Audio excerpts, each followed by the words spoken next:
Number 2 first year physics vector and equilibrium. इस पे आज हम लोग डिस्कस करेंगे कोऑर्डिनेट सिस्टम को, जो कि आपकी बुक में मेंशन है कार्टेशियन कोऑर्डिनेट सिस्टम। लेकिन इसके रेफरेंस में हम लोग देखेंगे एंगल कैसे फाइंड आउट होते हैं, एंगल की वैल्यू क्या होती है, कहाँ पे कौन सा एंगल पॉजिटिव है। तो हम इसको थोड़ा सा डीपली लेके चलेंगे ताकि जितने भी आपके एमसीक्यूज आते हैं एंगल फाइंड आउट करने के, वो आप लोग शॉर्ट ट्रिक से फाइंड आउट कर सके। So let's start our topic that is coordinate system. अच्छा, कोऑर्डिनेट या कार्टेशियन कोऑर्डिनेट सिस्टम क्या होता है? ये आपके पास जो होता है ये टू म्यूचुअली परपेंडिकुलर लाइंस आप लोग ड्रॉ करते हैं, परपेंडिकुलर लाइन ड्रॉ करते हैं और उन लाइंस के दरमियान एंगल कितने का होता है? Having angle of 90 degree. और इसको आप लोग बहुत दफा नंबर प्लेन सिस्टम भी कहते हैं। तो चलिए हम लोग वही चीज ड्रॉ करते हैं। बैठ करें, आपके पास दो म्यूचुअली परपेंडिकुलर लाइंस हैं। ये आपके पास आ जाएगी वाई एक्सिस और ये आपके पास आ जाएगी एक्स एक्सिस। ये दो हमारे पास म्यूचुअली परपेंडिकुलर लाइंस हैं। स्टूडेंट्स, आप मेरे साथ, आप लोगों ने मेरे साथ साथ रहना है। हम हर जगह वैल्यू भी फाइंड आउट करेंगे और इस सिस्टम को हम लोग हर पॉइंट से देखेंगे। ये होता है ओरिजिन। ये वाली चीज आपके पास क्या है? ये आपके पास है ओरिजिन। इस ओरिजिन से इधर जो आपके पास होता है पॉजिटिव एक्स एक्सिस, इससे इस साइड आपके पास होता है नेगेटिव एक्स एक्सिस, यहां पे आपके पास होता है वाई एक्सिस और यहां पे आपके पास क्या होता है? Negative Y axis. ये आपके पास पहला क्वाड्रेंट आ जाता है। यहां से लेकर यहां तक जो आपके पास है ये पहला क्वाड्रेंट है और इस क्वाड्रेंट में आपके पास जो x की वैल्यू है वो क्या होती है? प्लस, और y की वैल्यू भी क्या होती है? ये भी प्लस होती है। इस एक्सिस में दोनों वैल्यूज आपके पास क्या होती हैं? वो प्लस वाली होती है। दूसरे क्वाड्रेंट की आप बात करें, ये दूसरा क्वाड्रेंट है। इस क्वाड्रेंट में आप लोगों के पास जो x की वैल्यू है यहां से वो नेगेटिव होती है, -1 है, -2 है, -3 ऐसे जा रही होती है। तो पहली वैल्यू आप x की लिखते हैं, तो ये वैल्यू माइनस की, और y इसमें क्या है? y आपके पास सेकंड क्वाड्रेंट में प्लस वाले साइन के साथ आ जाएगा। थर्ड क्वाड्रेंट में देखें तो ये y वाली वैल्यू भी यहाँ पे क्या है? माइनस में है, तो यहाँ पे दोनों वैल्यू आपके पास क्या हो जाती है? ये माइनस में हो जाती है। फोर्थ क्वाड्रेंट की बात करें तो x आपके पास क्या आ जाता है? x आ जाता है प्लस में और y आपके पास किस में आ जाता है? नेगेटिव में आ जाता है। तो ये आपके पास क्वाड्रेंट में साइन आपके पास है x y के, मतलब अगर कहीं पे लिखा हुआ है 3 और 4 तो पहला जो आपके पास जो वैल्यू होगी वो x की होगी, तो वो आप लोगों को पता है कि फर्स्ट क्वाड्रेंट में है। या 3 -4 है तो पहली वैल्यू प्लस होगी, दूसरी माइनस होगी। अब अगर आप लोग यहाँ पे बात करें एंगल की, तो यहाँ पे आप लोग देखें इस लाइन का जो एंगल आपके पास होता है, इस एंगल को आप लोग यहाँ पे क्या स्टार्ट करते हो? 0 डिग्री। अमूमन ये होता है कि आप लोग एंटी क्लॉकवाइज जा रहे होते हो, रोटेशन एंटी क्लॉकवाइज पॉजिटिव ली जाती है, कन्वेंशन है, तो आप लोग यहाँ से एंटी क्लॉकवाइज जा रहे होते हैं। तो ये 0 डिग्री है, तो मैं भी एंटी क्लॉकवाइज लेता हूँ। यहाँ से घूम के यहाँ पे जब आएंगे तो यहाँ पे आपके पास जो एंगल बनेगा वो कितने का बनेगा? 90 डिग्री का। अब यहां से घूम के आप लोग यहाँ पे आए तो जो एंगल आपके पास बनेगा वो यहाँ पे कितने का मिलेगा? वो मिलेगा आपके पास 180 डिग्री का। फिर घूम के यहाँ पे आ जाए, 90 के डिफरेंस से मिलेगा, तो ये मिलेगा 270 डिग्री। और फिर जब घूम के आएंगे कंप्लीट रोटेशन आप लोग करोगे तो एंगल कितने का बनेगा? 360 का एंगल बनेगा। इसी एंगल को अगर आप लोग पाई में रखना चाहें तो भी कोई प्रॉब्लम नहीं है, क्योंकि जो एंगल आप लोग पाई में कन्वर्ट करेंगे तो उसको मल्टीप्लाई कर लें आप लोग पाई बाय 180 से, तो जो 0 डिग्री है इस 0 के रेफरेंस से पाई क्या हो जाएगा? 0। लेकिन जब आप 90 की बात करेंगे तो मैं यहां साथ साथ आपको बता भी रहा हूं कि 90 डिग्री को आपने पाई में कन्वर्ट करना है, तो आप हमेशा फार्मूला लगा लें पाई बाय 180 से, उसको मल्टीप्लाई कर लें। किसी डिग्री को पाई में करना हो तो आप लोग जब कैंसिल करेंगे तो 0 0 से कैंसिल आ जाएगा और 9, ये देखिए 0 0 से कैंसिल हो जाएगा और 9 2 तो आपके पास वैल्यू क्या बनेगी? ये वैल्यू बनेगी पाई बाय 2 की। तो 90 डिग्री का respective angle in term of pi आपके पास क्या है? ये है पाई बाय 2। 180 को जब आप लोग करेंगे तो 180 का जो रिस्पेक्टिव एंगल आपका बनेगा वो आपके पास क्या बनेगा? वो 180 से कैंसिल हो जाएगा तो पाई बन जाएगा। 270 को करेंगे तो आपके पास वैल्यू आ जाएगी 3 पाई बाय 2 की वैल्यू आ जाएगी। और जब आप लोग यहाँ पे आएंगे 360, तो 360 आपके पास किसके बराबर होता है? ये आपके पास होता है 2 पाई के बराबर। ये तो आपने कर दिया पाई के लिहाज से। बाद दफा एंगल आपको वो फिजिक्स के अंदर पूछता होता है इन टर्म ऑफ रेवोल्यूशन, टी की टर्म में। तो उसके लिए एक बात आप लोग याद रखें, जो आपके पास पाई की वैल्यू होती है, पाई की वैल्यू, उसकी जगह आप लोग लिख लें t/2। ये फार्मूला होता है इन टर्म ऑफ टी, आप एंगल जब फाइंड करेंगे। तो अब आप वो भी देख लें, 0 डिग्री की जब आप लोग बात करते हैं तो जो t है वो आपके पास यहाँ पे क्या होता है? t इक्वल टू आपके पास होता है 0। यार अभी आपने स्टार्ट ही नहीं लिया, तो टाइम अभी तो कुछ गुजरा नहीं है, वाइब्रेशन अभी कंप्लीट हुई नहीं है, स्टार्ट ही नहीं हुई, तो वो तो 0 है। हर पाई की जगह आपने क्या लिख रहे? वो t/2 लिख रहे। तो देखिए यहाँ पे इस 90 डिग्री को इन टर्म ऑफ अगर मैं t लिखूं तो मैं कैसे लिख सकता हूं? देखें इस पाई की जगह, ये जो पाई है इसकी जगह लिखें t, और ये 2 को डबल कर लें, 2 से मल्टीप्लाई कर लें, तो ये हो जाएगा t/4। सो 90 डिग्री पे जो एंगल होता है वो कितना होता है? वो होता है t/4 का। अगर आप लोग यहाँ पे देखें पाई पे, तो पाई को आप लोग कैसे लिख सकते हैं? पाई को ही आप लोग डायरेक्ट लिख लें, यहाँ पे जो एंगल बनेगा वो कितना बनेगा? t/2 का। अब यहाँ पे आ जाए तो यहाँ पे 3 अपनी जगह आ जाएगा, पाई की जगह क्या लिखें? t, और 2 से मल्टीप्लाई कर लें, तो ये हो जाएगा 3t/4। और जब आप 2 पाई की बात करेंगे, जो घूम के आप लोग आ रहे हो कंप्लीट, तो अब आपके पास क्या हो जाएगा? ये कंप्लीट t हो जाएगा, क्योंकि पाई की जगह t/2 लिखेंगे तो ये कैंसिल, तो एक कंप्लीट रोटेशन आपकी हो गई है। तो एंगल आपको 3 तरीकों से आने चाहिए, इन term of degree, in term of radian, और इन टर्म ऑफ t। हमने ये पहले भी डिस्कस किया हुआ है। अब दूसरी चीज देखें कि जब आप लोग इस 0 डिग्री की बात करते हैं, तो 0 डिग्री पे जो cos की वैल्यू होती है, यहां पे जो cos की वैल्यू है, cos ऑफ 0 जो आपके पास यहां पे वैल्यू दे रहा है, जो cos वो क्या दे रहा है? वो 1 दे रहा है। अगर cos यहां पे 1 दे रहा है, तो जो sin की वैल्यू होती है यहां पे 0 डिग्री की मैं बात कर रहा हूं, वो क्या होती है? वो 0 होती है। इस लाइन पे हम लोग एंगल की बात कर रहे हैं। जैसे जैसे आप लोग बढ़ जा रहे हो, cos डिक्रीज हो रहा है और sin इंक्रीज हो रहा है। इस पॉइंट पे आके जो cos की वैल्यू मैं c लिखता हूं, जो cos की वैल्यू वो क्या हो जाएगी? वो 0 हो जाएगी। और जो sin है s, उसकी वैल्यू क्या हो जाएगी? उसकी वैल्यू हो जाएगी 1 की। यहां पे आए तो इससे वैल्यू उल्ट कर ले, cos अगर यहां पे आपके पास क्या था? वहां पे 1 है, तो यहां पे cos की वैल्यू हो जाएगी -1, और sin की वैल्यू क्या हो जाएगी? 0। और यहां पे इसको उल्टा कर लें तो cos की वैल्यू यहां पे क्या हो जाएगी? वो तो 0 ही रहेगी, लेकिन sin की वैल्यू क्या हो जाएगी? ये हो जाएगी -1। समझ आ रही मेरी बात? अब कौन से क्वाड्रेंट में कौन सा एंगल पॉजिटिव है, उसके लिए आप लोग एक फार्मूला याद रखेंगे। फार्मूला क्या होगा? यहां पे हो जाएगा ऑल, यहां पे लिख ले सिल्वर, यहां पे लिख ले टी, और यहां पे लिख ले कॉप्स। इसका मतलब है पहले क्वाड्रेंट के अंदर सारे के सारे एंगल क्या है? वो पॉजिटिव है। ऑल ट्रिग्नोमेट्रिक आइडेंटिटीज क्या हैं? वो पॉजिटिव है, चाहे वो साइन है, चाहे वो आपके पास cos है, वो टेन है, या वो कोटेन है, एक्सेट्रा एक्सेट्रा, ये सारे के सारे आपको क्या देंगे? ये पॉजिटिव वैल्यू देंगे। दूसरी की बात करें तो s किससे स्टार्ट हो रहा है? s स्टार्ट हो रहा है, सॉरी सिल्वर किससे स्टार्ट हो रहा है? s से। तो s से एंगल कौन सा बनता है? s से एंगल बनता है साइन ऑफ थीटा, और इसका अपोजिट एंगल कौन सा होता है? इसका एंगल होता है कोसेकेंट ऑफ थीटा। ये दोनों क्या होंगे? पॉजिटिव। और बाकी जितने भी रेस्ट ऑफ एंगल है वो आपके पास क्या हो जाएंगे? वो नेगेटिव हो जाएंगे।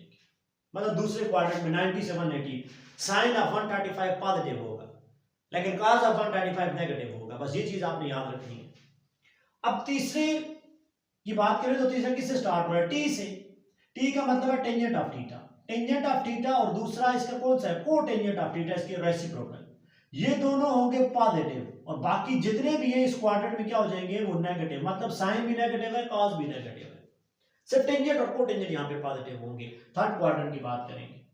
अब अगर कब से सी है तो सी का मतलब है cos ऑफ थीटा, और cos ऑफ थीटा का रेसिप्रोकल होता है सेकंड ऑफ थीटा। ये दोनों पॉजिटिव हो जाएंगे इससे इस क्वाड्रेंट के अंदर, मतलब 270 से लेकर 360 तक, और रेस्ट आपके पास क्या हो जाएंगे? ये नेगेटिव हो जाएंगे। मेरी बात की समझ आ रही होगी आप? इसका मतलब है कि आपने कार्टेशियन कोऑर्डिनेट सिस्टम में इस चीज को भी ध्यान रखना है। अब स्टूडेंट्स, अब जो हम लोग बहुत इंपॉर्टेंट काम करने जा रहे हैं, आपने एंगल कैसे फाइंड आउट करना है। आपके पास कोई एंगल गिवन हो तो आपने उस एंगल को कैसे फाइंड आउट करना है। तो आप लोग सिर्फ फर्स्ट क्वाड्रेंट की बात करें, फर्स्ट क्वाड्रेंट में जब आप लोग एंगल फाइंड आउट कर लेंगे तो आप लोग पूरे के पूरे इस सिस्टम के अंदर आप लोग एंगल फाइंड आउट कर सकते हो। पहले इस चीज को आप लोग नोट करें, हम लोग फिर एंगल फाइंड आउट करने का हर पॉइंट पे आपको तरीका बताएंगे, जरा इसको नोट कर लें प्लीज। अब हम लोग हर पॉइंट पे साइन और कॉस का जब आप लोग देखते हैं जहां पे आप कंफ्यूज होते हैं, वो वैल्यू मैं आपको फाइंड आउट करना सिखाता हूं। ये तो आपको पता है कि यहाँ पे जो वैल्यू है वो आपके पास क्या है, वो वैल्यू आपके पास है 0 डिग्री की। तो यहाँ पे आपके पास, सॉरी ये ओरिजिन है, सॉरी यहाँ पे आपके पास वैल्यू क्या है 0 डिग्री की। यहाँ पे आपके पास एंगल कितना है, वो 90 डिग्री है।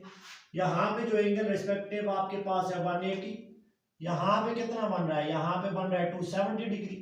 और जब घूम के आएंगे तो यहाँ पे कितना बनेगा 360 डिग्री का।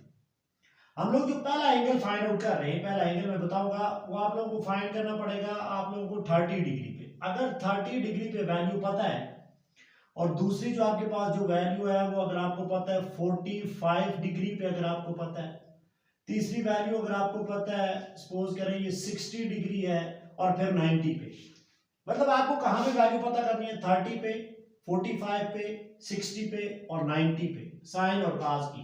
तो मैं आपको इस सारे के सारे वैल्यूज इस ग्राफ के अंदर आपको वैल्यू बता दूंगा। सबसे पहले हम लोग वैल्यू फाइंड करेंगे कॉस की। तो उसके लिए हम लोग एक फार्मूला लगा लेते हैं साइन की, सॉरी साइन ऑफ थीटा की वैल्यू फाइंड करनी हो तो आप लोग हमेशा क्या करें, यहां पे कर लेते हैं साइन ऑफ थीटा की वैल्यू फाइंड आउट करनी हो तो ये फार्मूला लगा लें, नंबर ऑफ फिंगर,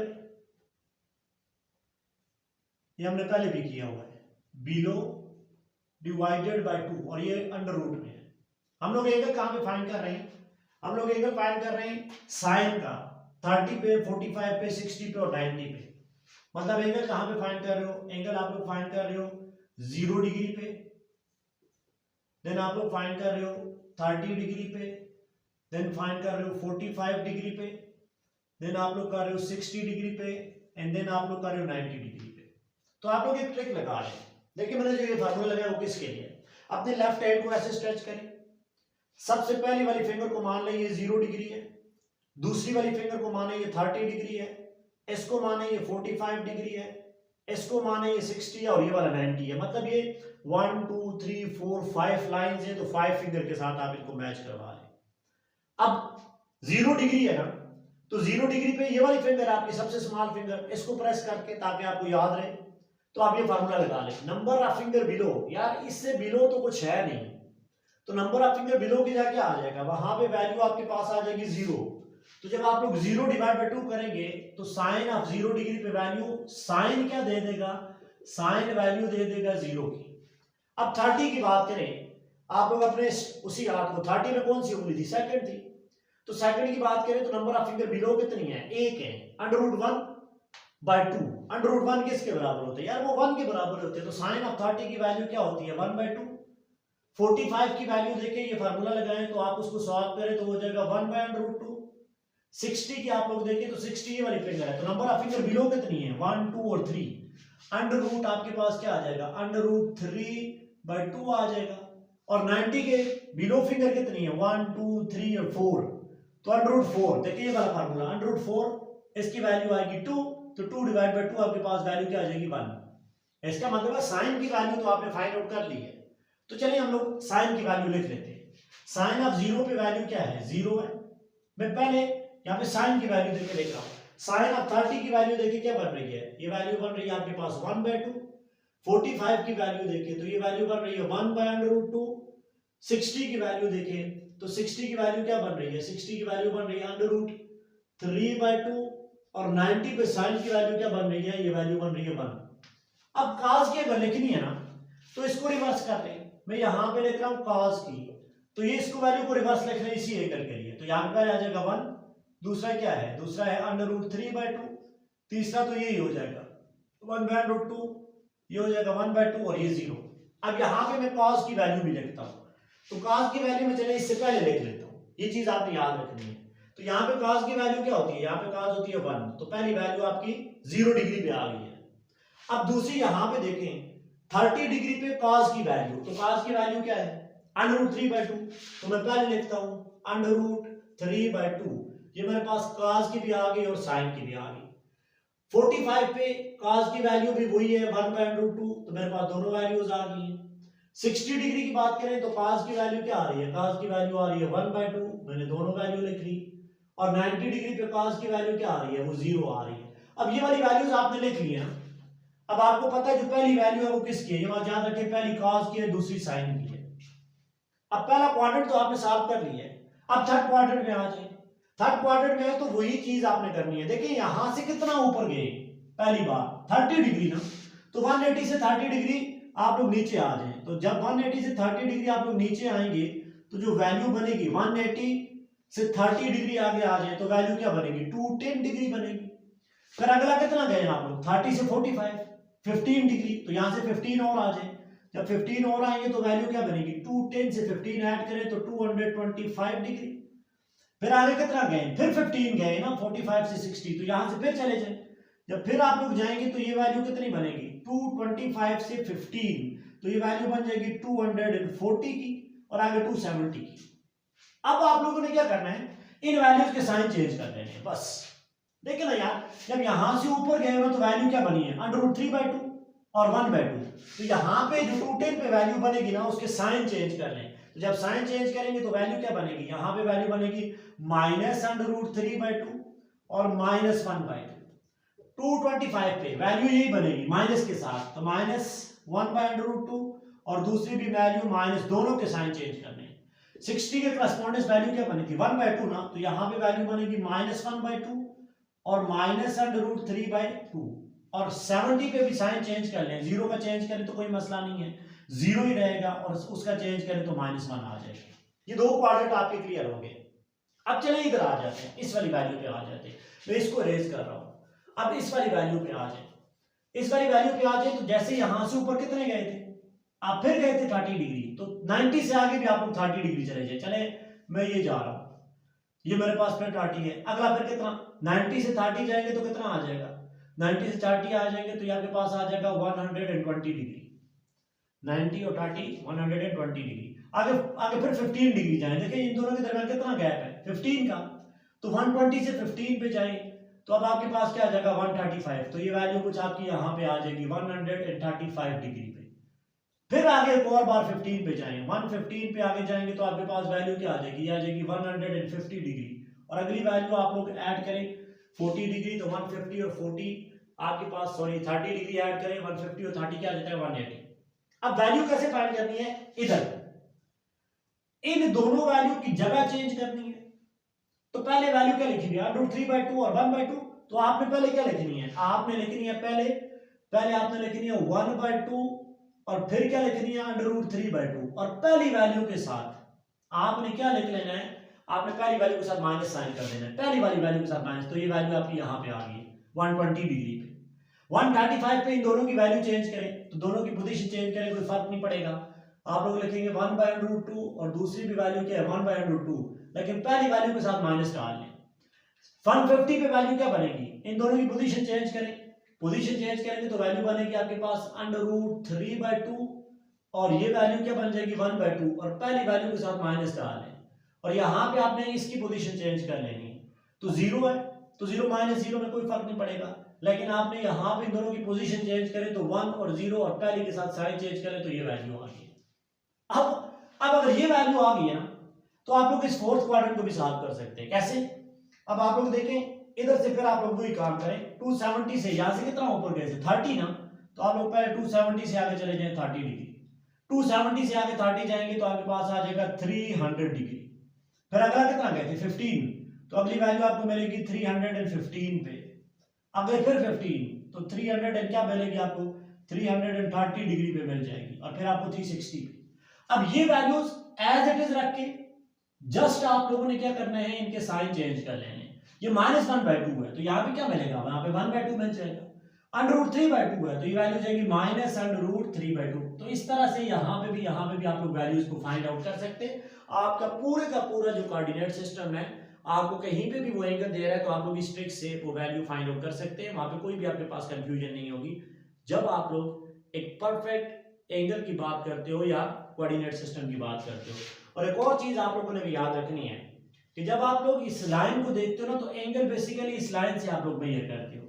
यहाँ पे अगर एंगल है तो चलिए वो tangent inverse of y by x ही होगा। लेकिन अगर एक सेकंड क्वाड्रेंट की वैल्यू फाइंड कर रहे हो सेकंड क्वाड्रेंट की, तो एंगल कैसे फाइंड होता है 180 माइनस थीटा। 180 से पीछे पीछे हो तो 180 से पीछे तो 180 माइनस थीटा हो जाएगा। जब थर्ड की फाइंड करोगे तो कैसे लिखते हो 180 डिग्री प्लस थीटा आप लोग लिख रहे होते क्योंकि 180 से आगे चलेगी वो। और जब आप लोग यहाँ पे आ रहे होते हो इस वाले एंगल में तो आप लोग क्या लिखते हो, अब 360 से पीछे हो ना तो आप लोग लिखते हो 360 डिग्री माइनस थीटा आप लोग लिखते हो। स्टूडेंट्स ये आपके पास कुछ टिप्स थी कोऑर्डिनेट सिस्टम को या एंगल फाइंड आउट करने की टिप्स थी, कहाँ पे कौन सा पॉजिटिव है कहाँ पे कौन सा नेगेटिव है, इसको खुद भी आप लोग बनाएं, अच्छा सा करके बनाएं, उस पर वैल्यूज लिखें। उम्मीद है आपकी भी अच्छी वैल्यूज आएंगी, समझ भी आई होगी। थोड़ा सा प्रैक्टिस करें। Thank you, Allah Hafiz.